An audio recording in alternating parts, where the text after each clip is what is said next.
I like to shoot pictures of people like I like to have sex. I try and get it done as quickly as possible, so the person that I'm doing it with won't go, hey, maybe this wasn't such a good idea. Maybe I shouldn't do this. And by that time I'm gone.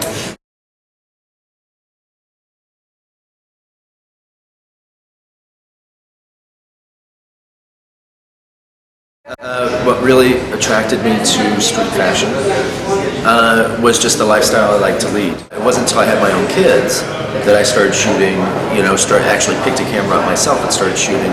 I would spend a lot of time looking at magazines, trying to get a sense of how my photographs look different than the ones in the magazines. Not so much I want to pose or anything else, but just little things like lighting, angle, depth of field. So once I started playing around with that, it was really about, how I like to shoot. It's such an incredible creative freedom. I put a lot of stress on myself to come up with things that are good. But if I have a day where I just don't find anything good, I just don't shoot.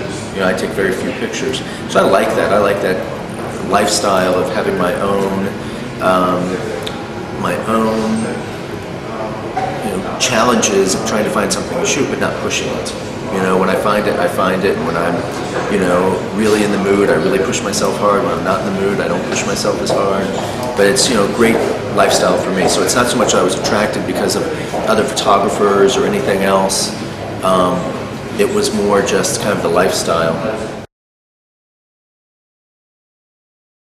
I'd love to say that what I do isn't highly intelligent and incredibly deep. But I really am just reacting. It's just kind of in my own fantasy world. I don't like to really get to know people too closely because it's really what I'm getting out of it. I'm not looking to shoot one particular thing. It's just as you're looking to shoot one thing, you probably miss something else. And I don't care if it's kids playing basketball, if it's a 60-year-old guy, a 15-year-old Stockholm girl with a great trench coat or whatever. For me, it's really just about going out and being in the environment.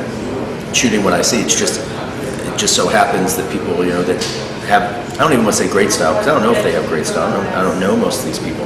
But there's something about what they're wearing, or the way they have their hair, the way they're sitting, something about it that's kind of inspiring to me. And so I just react on that. I have a couple of advantages in the sense that, I'm not a big, scary guy. I think there's, so they're not really that scared. I think I'm reasonably comfortable. I'm not too uptight, not too serious about any particular thing.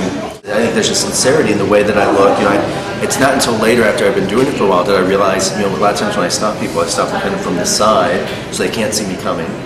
And I kind of lean in like this, which makes me smaller, which I think, gives us, there's a lot of very subtle things, subtle clues. I don't do it intentionally, it's just the way I do it. But I realize, that's probably why a lot of people say okay, because they feel comfortable.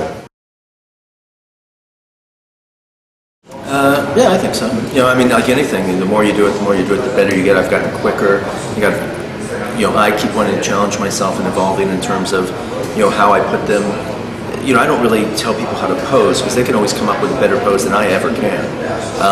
Sometimes, I'll be messing with the camera a little bit to try and let them get relaxed in the setting, stand the way that they're going to stand when they feel most relaxed, lean against something, whatever it is. I'm usually just trying to figure out the background and where the light is compared to their face. I don't really feel like I'm recording what people are wearing. I don't tell them what the designer is. Rarely do I say the person's name. So it's not about reporting what they're wearing. It's about trying to shoot the way I see this person and the way I'm feeling at that moment and trying to convey that through the photograph. Penguin is publishing the book. It comes out beginning of September. And it's just images I've taken over the last 3 years. It was a great chance to go back and take pictures and maybe reconstitute them next to other ones. So you create some contrast, you create some comparisons, you create some dynamics between, like a really elegantly dressed 60-year-old maybe on a page next to a 20-year-old in East Village skateboarding. I don't ever think there's a photograph that can really capture the essence of someone because they're just too complex. Some people might be generally very serious or generally very happy, but that's why, again, I don't really try and judge the person. It's not about the person. This photograph is for my inspiration to share with other people. It's not so much about getting to know them. These are totally my point of view of who that person is at that moment, because there's very few people that I shoot over and over again, and I'll be really curious to see how those photographs look over a 20-year span if I shoot them for a long time. But most of them are just very quick images of people kind of shot in my perception of how they are.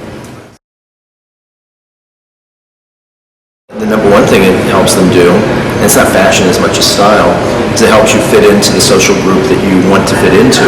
Everything else is just, can help you express a little bit about yourself. So in one way, it can do something very, very important because it helps you be in the group that you want to be in. But another way, fashion is really not that important.